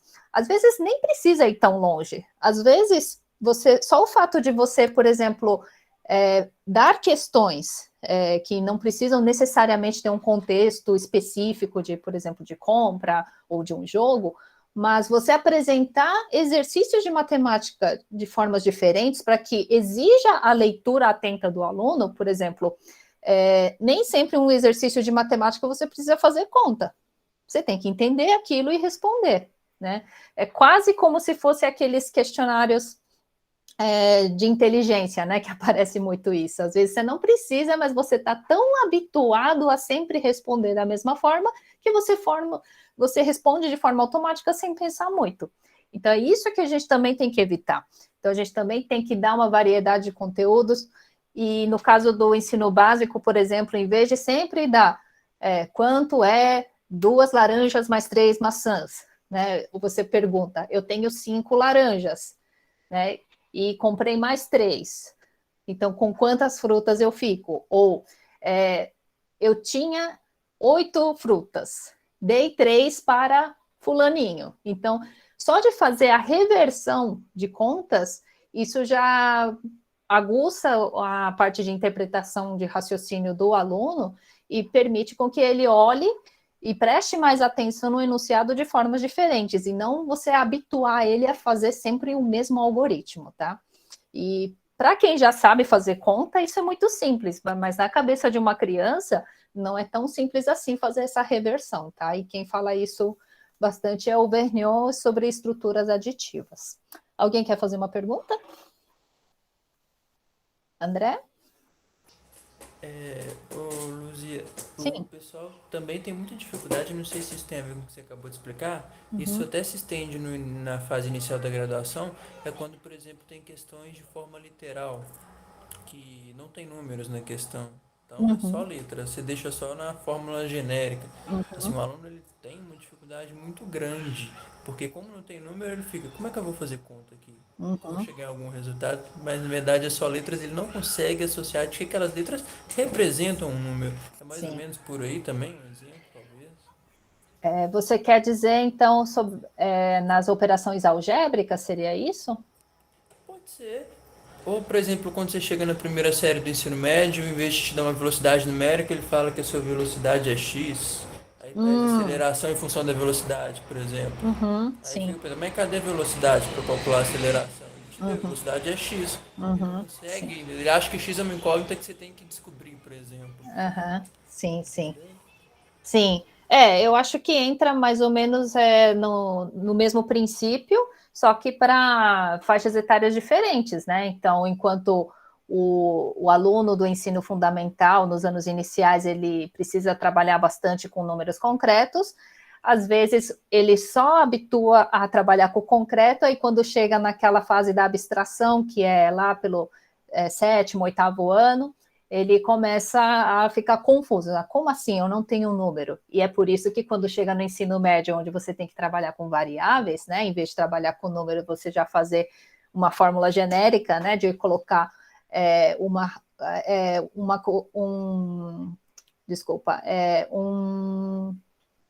um operador, ou, por exemplo, uma grandeza em relação à outra, aí ele acaba não entendendo isso, né? Então, eu acho que isso também é uma consequência. Então, quanto mais você trabalhar de formas diferentes e exigir que o aluno faça essas conversões ou faça essas associações, então fica mais claro esse raciocínio e ele vai começar a usar de forma mais consistente. Eu acho que, assim, é difícil no primeiro ano do ensino médio, porque se você for ver, ele começa a ver variáveis lá pelo 7º ano, começa a fazer equações, funções lá no 8º, 9º tenta consolidar, mas ainda está naquela fase de fazer números. Então, se você também já não começar a trabalhar um pouquinho de relação de grandezas, principalmente nessa parte de velocidade, que é o mais óbvio, né? Velocidade, aceleração, né? Ou, por exemplo, uma razão com tempo, e apresentar essas formas de grandezas também, já desde cedo, também vira um problema lá no ensino médio, assim como vira um problema para os pequenos também, né? Que estão fazendo operações aritméticas. Então, sim, tudo está bem ligado e a complexidade pode variar de formas diferentes, e é por isso que você precisa trabalhar desde cedo e não ficar bitolando, de certa forma, o aluno a resolver o exercício sempre de uma mesma forma, né? Bom, então, prosseguindo, só para eu não estourar muito tempo aqui, então, a gente precisa evitar, então, como eu já falei, né, enviesar a forma de resolução do aluno. E, por último, esse aqui, eu peguei da dissertação do Cláudio Dallanese, de 2000, que ele queria investigar as dificuldades dos alunos no curso de cálculo no ensino superior, né, nas ciências exatas. E aí ele aplicou essa questão aqui para ele tentar entender qual é o nível cognitivo, né, qual é a interpretação que um aluno que já passou por um vestibular e entrou especificamente no curso de ciências exatas faz a interpretação de um problema como esse, tá? Então, eu vou dar um tempinho para vocês lerem. e depois eu vou passar para o próximo slide com os dados.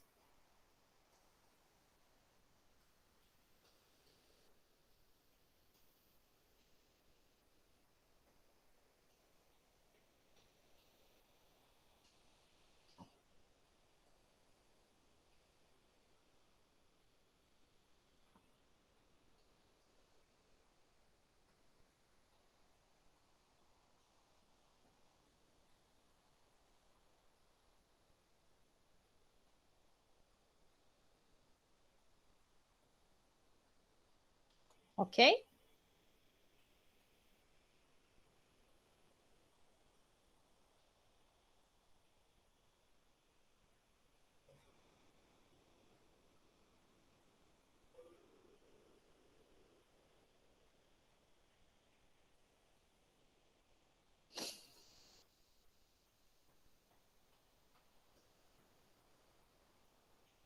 Bom, então passando. E essa é a tabela que mostra a contagem feita pelo laboratório nos tempos considerados de acordo com o que foi exposto lá no enunciado, tá? E o número de bactérias representa o X, né? Não, o Y, desculpa, e depois o X representa o tempo, tá? Bom, então aí vendo essa tabela, tem também uma lei que descreve o crescimento das bactérias, que é sobre essa função aqui, tá? Vocês não precisam memorizar os dados, mas eu quero que vocês tentem entender pelo menos o contexto do problema, tá? Então, tem o enunciado problematizando o que é, mostrou a tabela com os dados numéricos e essa função. E o enunciado foi este. Observando que o número de bactérias varia com o tempo de exposição ao antídoto, faça uma estimativa do número máximo de bactérias que se terá nas primeiras 10 horas de exposição ao antídoto. E aí o aluno respondeu dessa forma. Observando a tabela da ficha 1, percebemos que o antídoto tem efeito de 0 a 8 horas, e a partir daí ele começa a perder o efeito e as bactérias começam a se reproduzir novamente. Quando chega em 10 horas de exposição, o ambiente perde totalmente o efeito e as bactérias se reproduziram em seu número original. Logo, em 10 horas de exposição, do antídoto, as bactérias voltam à sua quantidade original. E aí, o que aconteceu com essa resposta? O que vocês acham? E eu quero que vocês também respondam aí na enquete do Polev.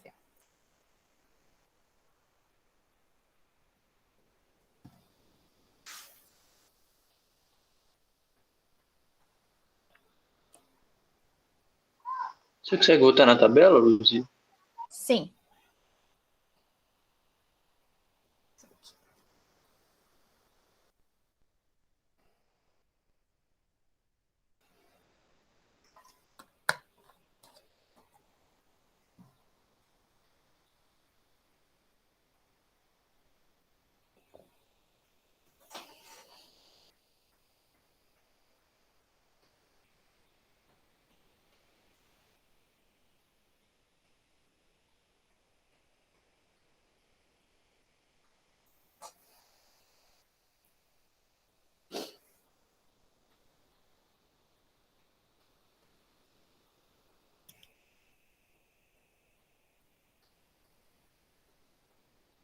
O Paulo não atualizou para mim aqui. Não atualizou? Ah, tá. Então, peraí. Eu acho que eu tenho que abrir uma vez o poll. Peraí.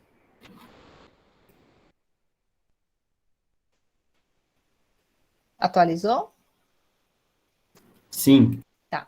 Então, agora eu posso voltar, que ativou.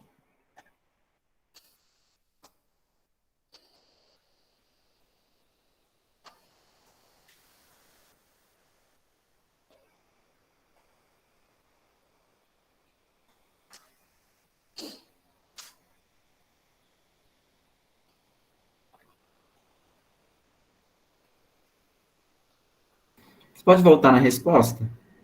Sim.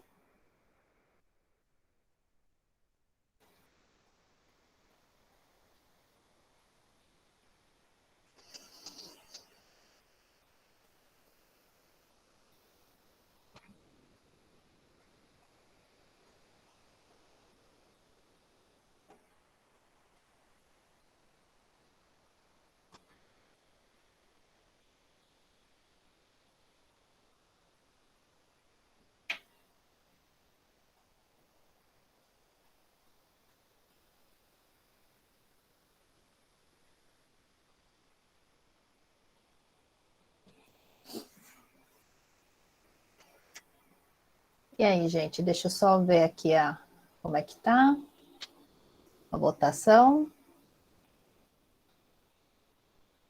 O estudante não consegue compreender o significado de número máximo. Não entendeu o enunciado.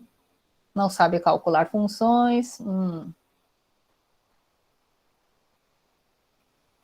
Qual que seria a resposta esperada por vocês para essa questão aqui? O que seria uma resposta aceitável? Tem como voltar na tabela, por favor? E?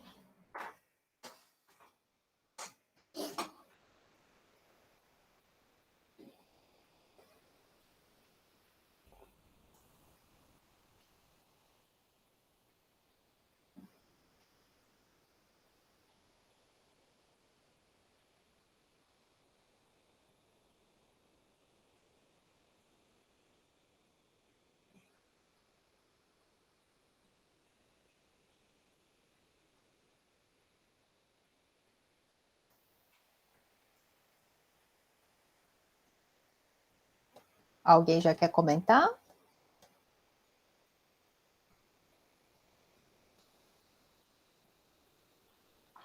Em parte, eu acho que ele fez um pouquinho certo, Luzia, que ele tentou dividir essa tabela em intervalos de tempo e ele tentou analisar a mudança de comportamento da quantidade de bactérias. Só não sei se ele fez isso integralmente certo. Acho que o caminho do algoritmo ele até tentou aplicar de forma certa. O método que ele analisou e tentou resolver a questão, acho que foi mais ou menos por aí. Uma função, né? Ele focou muito na mudança de comportamento. Acho que é a peça-chave para ele tentar entender como é que varia essa quantidade.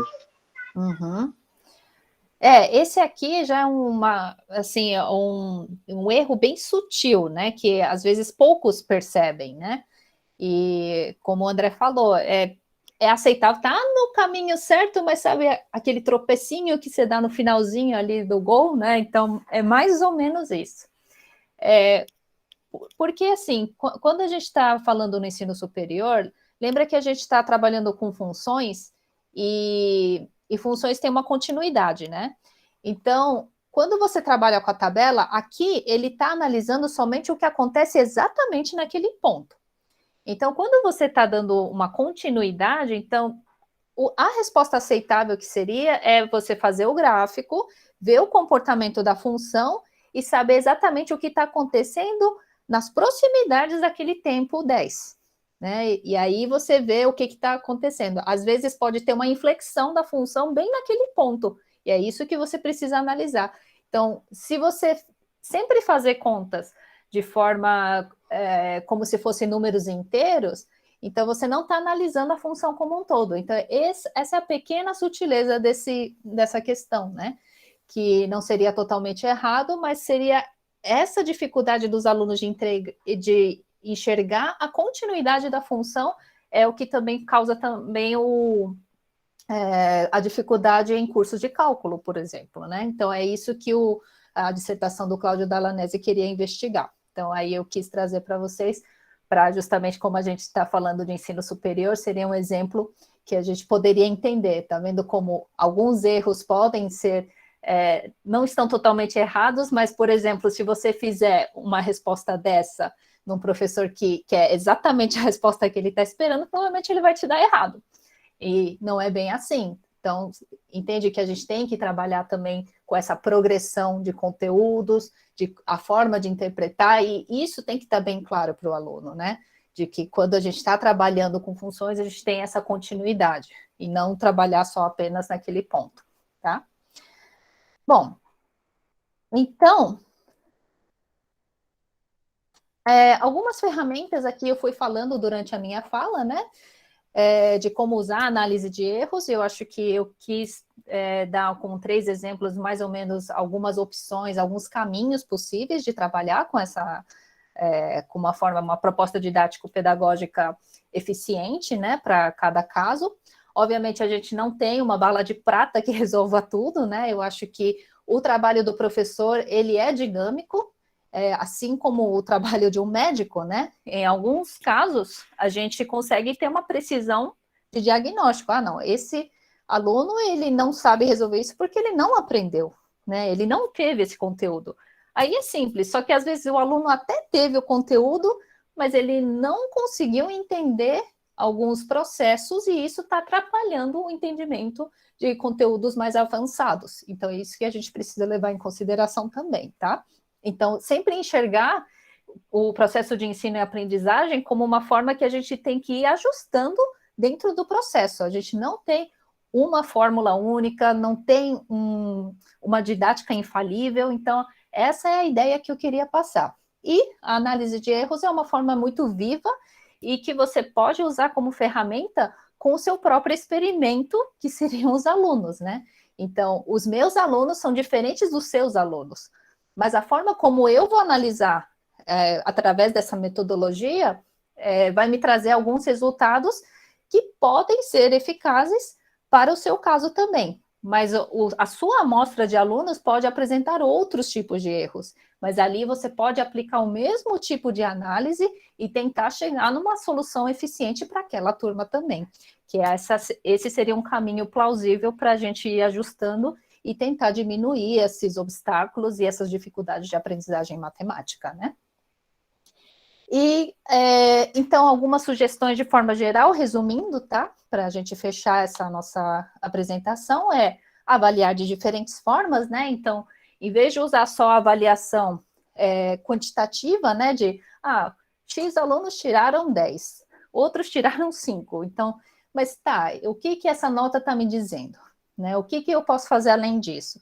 Então, eu posso dar um trabalho paralelo, eu posso dar trabalhos em grupo para que aqueles alunos que têm a dificuldade consigam trabalhar com aqueles que têm mais facilidade, porque o ato de explicar para outra pessoa também ajuda a consolidar alguns fatos, né? E isso já é provado pela psicologia cognitiva, né? Então, quanto mais você consegue ter clareza na explicação do que você compreendeu, isso está mais consolidado na sua aprendizagem. E só o fato de você externalizar o seu conhecimento já está exigindo um lado cognitivo para que você compreenda o que você está falando.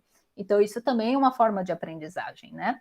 E trabalhos, aí tem metodologias ativas de diversos tipos, né? Tem resolução de problemas, tem também modelagem matemática. Então, na literatura tem diversas fontes, tá? Se vocês procurarem, e se vocês quiserem alguma referência também, vocês podem me mandar e-mail, eu estou à disposição, vocês podem me fazer perguntas depois também, tá? E, enfim, e as TICs, né, que seriam as tecnologias, hoje acho que pelo fato de muita gente ter acesso à internet, ao celular, tem muitos aplicativos e muitas plataformas educacionais que também ajudam a contornar algumas coisas pontuais, né? Por exemplo, se o aluno tem problemas, dificuldade de fazer operações com uma velocidade um pouquinho maior para aquela idade dela, ela precisa, às vezes, só treinar. E para isso tem jogos matemáticos. Uma plataforma que eu gosto muito, que é especializada em jogos matemáticos, é a Manga High, que eu vou colocar aqui para vocês, aí depois vocês podem dar uma olhadinha. Mas tem outros, tá? É que essa empresa eu conheço porque eu trabalhei com ela um tempo num projeto, faz uns 10 anos já, né? Mas eles desenvolvem jogos muito interessantes, assim, para essas faixas etárias do ensino básico, tá? Bom, e finalizando, depois de toda essa discussão, qual é a conclusão que vocês conseguem chegar? É possível evitar alguns erros dos alunos a partir de escolhas didáticas? Qual é a conclusão que vocês conseguem chegar a partir dessa apresentação? Aí eu quero que vocês respondam aí no Poleve. Vou ativar aqui. E nessa enquete aqui, vocês podem responder tanto com as suas próprias palavras, quanto dar joinha nas respostas que os colegas forem dando, tá? E é isso, agradeço mais uma vez pela oportunidade de falar. Obrigada pela presença aqui numa sexta-feira à tarde. E estou à disposição para mais perguntas, tá? Muito obrigada. Eu agradeço, professora. Obrigado. Eu gostaria de perguntar sobre a questão que você comentou agora mesmo. Sim. Sobre a avaliação, né? Você estava falando sobre aquele tipo de avaliação que pode ser mais aberta, né? Com trabalhos, etc. E eu eu, né, defendo uma corrente de pensamento que o pensamento e a aprendizagem, né, é construído coletivamente, né, na sala de aula, com os alunos, um ensina o outro, um ajuda o outro, etc. Portanto, seria um bom método de avaliação, né, porque convencionalmente nas escolas é sempre avaliação individual, né. Poderia ter métodos mais amplos de avaliação coletiva. Você tem experiência ou já aplicou alguma, né, em suas experiências e vivências, né, de professor? Olha, na minha experiência no ensino superior, eu fiz uma coisa especificamente na disciplina de laboratório de matemática, que era uma disciplina mais prática, né? Os alunos, eles precisavam entender um pouquinho da teoria da matemática que eles veem, uma outra disciplina que é didática da matemática, e eles precisam construir materiais ou alguns roteiros de aula específico para ensinar certos tipos de conteúdo, né? Então, o que eu já experimentei em termos de avaliação em grupo é assim, por exemplo, eu avalio cada grupo, eu dou uma nota. Aí tem um momento que eu vou pedir que os grupos também avaliem outros grupos, né? Exceto o deles, e avaliem os colegas. E eles vão dando uma nota.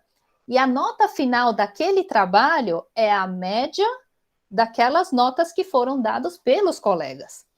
E ali, eles não podem dar somente a nota, eles precisam justificar por que eles estão dando aquela nota, né?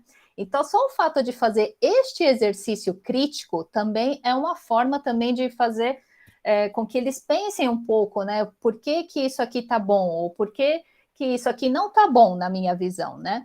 E então eu tenho essa experiência e tem dado muito certo, assim, pelo menos a nível local, né? Obviamente eu não fiz uma pesquisa controlada, mas assim, em termos de feedback, foi bem interessante porque eles conseguem perceber também que às vezes você acha que domina um conteúdo, mas é claro que assim, para avaliação, para não ficar tão aberto também, eu colocava alguns critérios, né?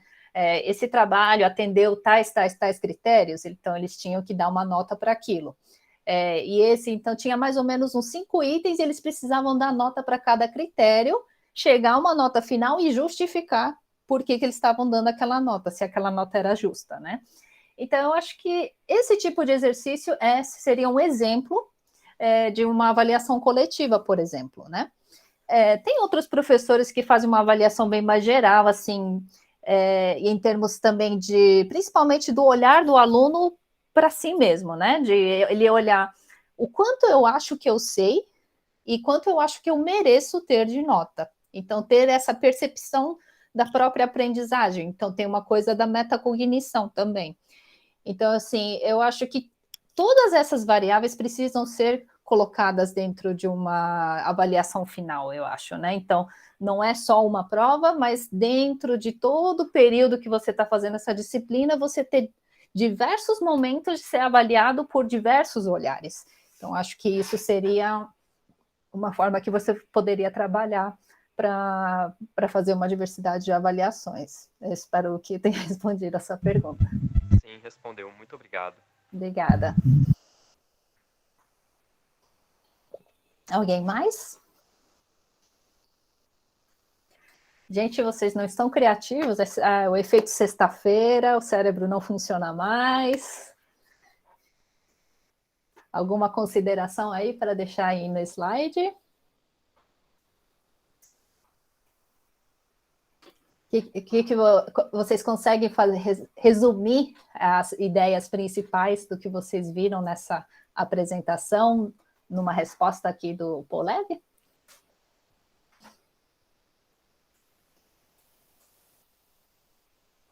Bom, como está sendo gravado, acho que vocês também podem falar. Luana, pode falar.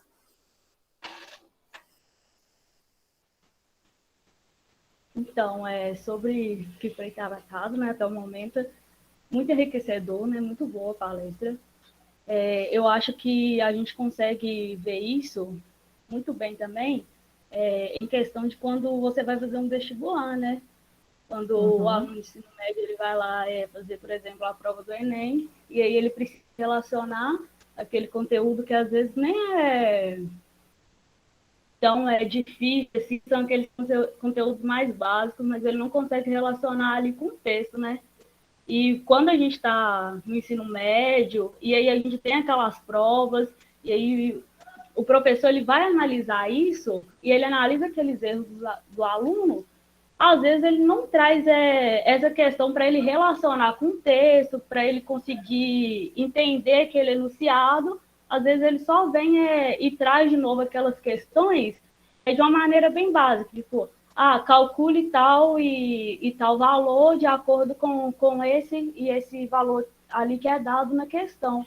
Ele não traz o enunciado, e assim o aluno ele continua ali naquela caixinha, né? E ele não consegue relacionar com o texto, com aquilo que está sendo pedido. Então, eu acho que é muito importante fazer essa análise, é muito importante olhar, tipo, o aluno ele está errando aonde? Será que ele está errando na interpretação?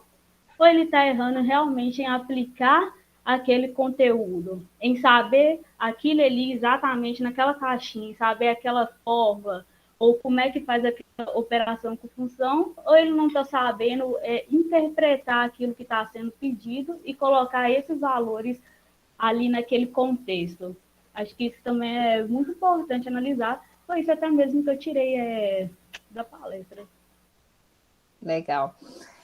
Não, é isso mesmo, né? Então, eu acho que já tem o Enem, né, que exige essas habilidades, mas parece que a gente acaba correndo atrás desse prejuízo só quando está chegando lá na prova, né? No terceiro ano do ensino médio, você quer correr atrás de todo o prejuízo de 9, 11 anos, né? 11 anos de estudo.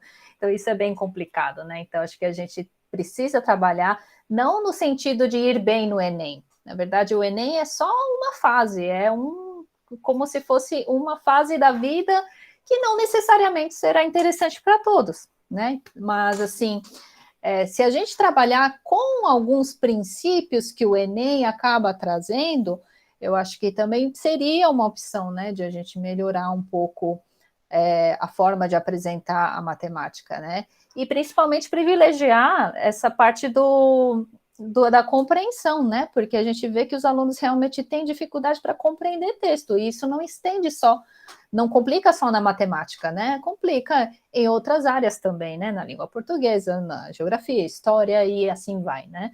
Então, se ele não está compreendendo minimamente o que está escrito e compreender e tentar resolver aquele problema a partir daqueles dados que você tem, isso vai complicando em outras áreas da sua vida também. Se você não sabe reproduzir algum conhecimento por meio de ferramentas para resolver algum problema, aquele conhecimento não é válido. Então, eu acho que esse tipo de sensibilização que a gente precisa dar, né? Não é o conteúdo em si, tá aqui no meu conteúdo programático que eu preciso dar todos esses tópicos. Tá, mas dar todos esses tópicos é o que vai resolver o problema do aluno? Será que ele realmente tem habilidades básicas para resolver algumas coisas básicas do dia a dia? Então, é isso que a gente precisa se perguntar também, né, enquanto professor. E fazer essa sensibilização, obviamente, na formação de professores, porque isso acaba virando uma cadeia, né? Então, se você não melhorar essa formação dos professores no ensino superior, a tendência é que o aluno reproduza exatamente o ensino que ele teve na faculdade. Então, se o professor só está preocupado com o conteúdo, ele vai virar fatalmente um professor que só se preocupa com o conteúdo. Então, é essa transição que a gente precisa fazer, principalmente com os alunos de licenciatura e, consequentemente, para a pedagogia também. Mais alguma pergunta? Eu acho que até mesmo no ensino superior, por exemplo, cálculo, quando o aluno vai lá, ele vê derivada, limite, essas coisas, mas quando ele chega, por exemplo, nível, alguma coisa sobre velocidade ou sobre variação, ele não consegue relacionar, por exemplo, a derivada com aquele assunto, né? Aí fica meio que desconexo na cabeça dele. Sim, exatamente, né? E tem uma reclamação muito frequente, né, nos alunos, principalmente das ciências experimentais aplicadas, né, como engenharia, física, né, que as matérias, assim, de matemática, elas são muito teóricas e não fazem essa associação, ainda que eles tenham alguma associação, de certa forma, porque eles vão aplicar esses conhecimentos na área de saber deles, né. O problema está no pessoal da matemática mesmo, né, porque como estuda o conteúdo, o conceito por si só, parece que está tudo bom, eu vou estudar isso aqui por si só e está tudo bem. Só que o problema é que o professor de matemática, ele não está levando em consideração que nem todo mundo vai ser pesquisador em matemática, né? Então, o que ele precisa entender de fundamento básico para ele levar para a área que ele vai atuar. Então, se ele for atuar como engenheiro, ele precisa ter um mínimo de saberes daquela área que ele vai aplicar. Se é um professor de matemática, ele precisa sim saber o conteúdo mais avançado, mas ele precisa saber sintetizar aquilo e como transformar aquilo em algo didatizável específico para cada faixa etária do ensino, né? Então, eu acho que esse tipo de trabalho é necessário também. Algo mais?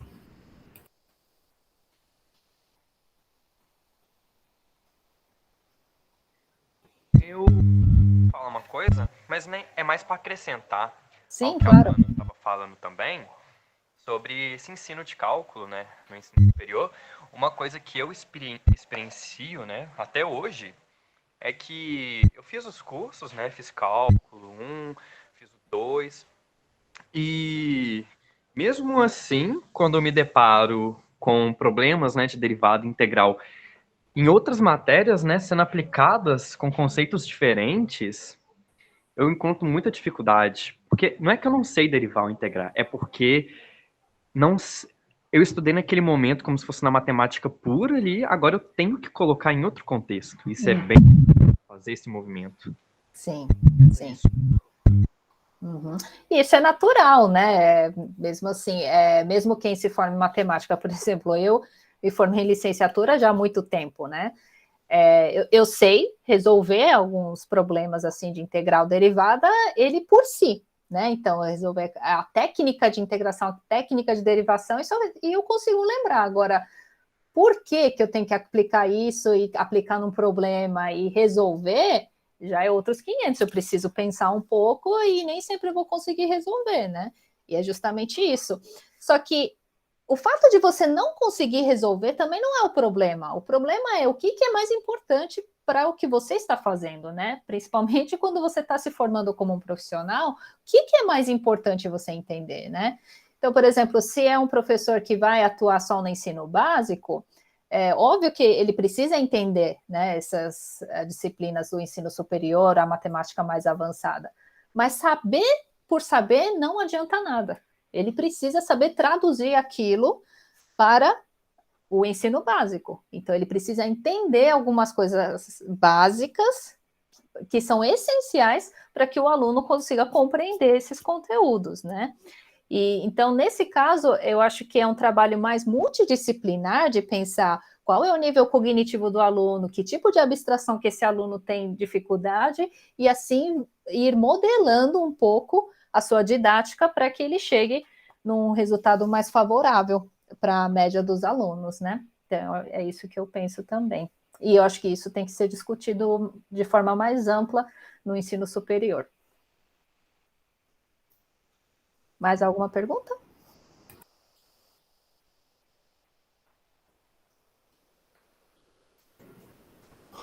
Bem, fiquem à vontade para fazer perguntas, assim, mas já encerrando, eu acho que já deu bastante tempo, né?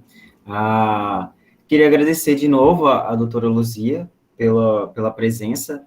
Eu acho que é só um começo, né? Eu acho que esse assunto tem que ser discutido, continuar a ser discutido amplamente, dada a relevância que ele tem no cenário que a gente vive, né, da educação.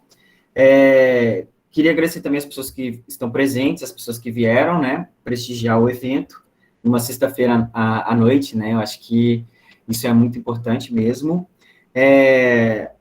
acho que, né, quem quiser continuar esse debate, pode me chamar, acho que pode chamar a Luana também, né, se quiserem fazer parte do Afronte, saber mais das nossas movimentações, vou deixar até meu número aqui,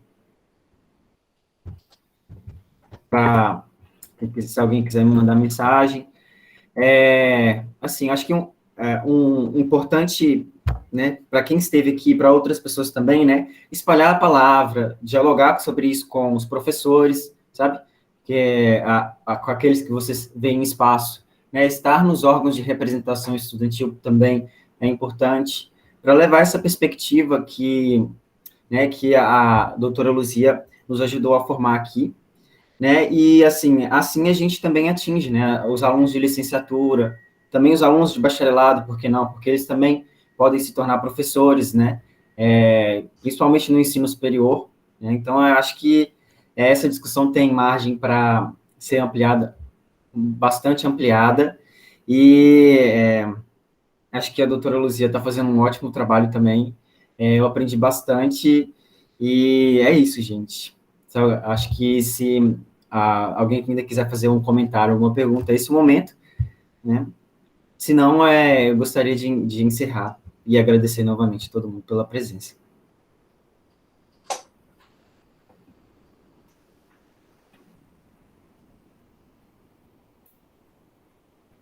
Então é isso, gente.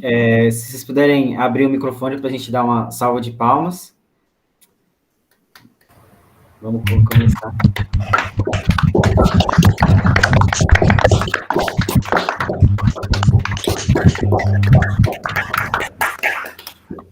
Muito obrigada, gente, mais uma vez, né, por disporem do tempo para ouvir um pouquinho, né, sobre esse assunto que, para mim, é muito suspeito dizer que eu adoro, né, que eu venho pesquisando há mais de 10 anos, então, é isso, eu espero que tenha contribuído, né, para que vocês entendam um pouquinho melhor e ver uma esperança, né, no fim do túnel, apesar da educação no Brasil ser bastante complicada e ter ainda muito chão pela frente.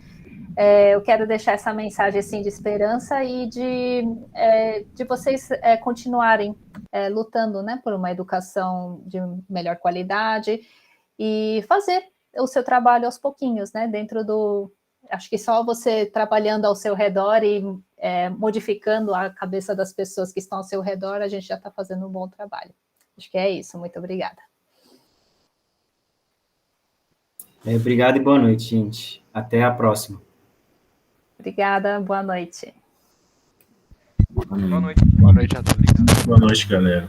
Até mais. Boa noite, gente.